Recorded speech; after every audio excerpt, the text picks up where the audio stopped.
You're listening to the Amazing Facts Daily Devotional. Today's topic, Mary Magdalene at Jesus' feet, Part 1. Across the United States is an increasing demand for exorcists.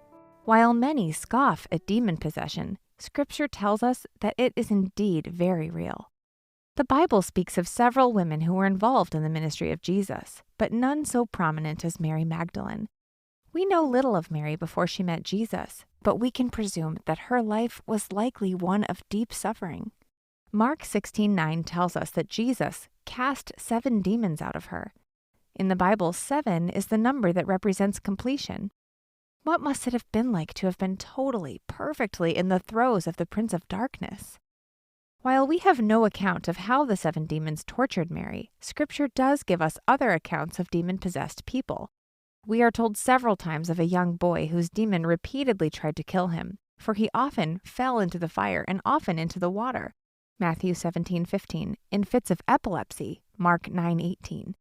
In the case of the demoniac of the Gadarenes, he was known as a terror who ranged among graves, crying out and cutting himself with stones, 5:5.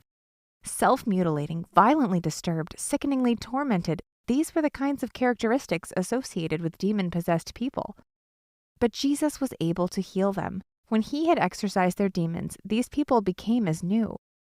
In Luke's account of the demoniac of the Gadarenes, it states that after the Messiah had called the demons out of him, the man was sitting at the feet of Jesus, Luke 8:35. He was calm, peaceful, and he wanted to be with Jesus. Similarly, Luke tells us that after being healed, Mary also sat at Jesus' feet and heard his word, 10:39. This was her response to his saving her from her demons. She loved and revered him more than anything or anyone else in her life. She became his faithful disciple. Here, she is depicted in contrast to her sister Martha, who was irritated at Mary for not helping to host their guests. But Mary had realized what was important in life. She had firmly made the decision to seek Jesus first, and the prize of a life lived eternally with him. Have you been wrestling with your own demons? Have you tried to fight them off by yourself? Remember that Jesus is the answer, the cure, and the way everlasting.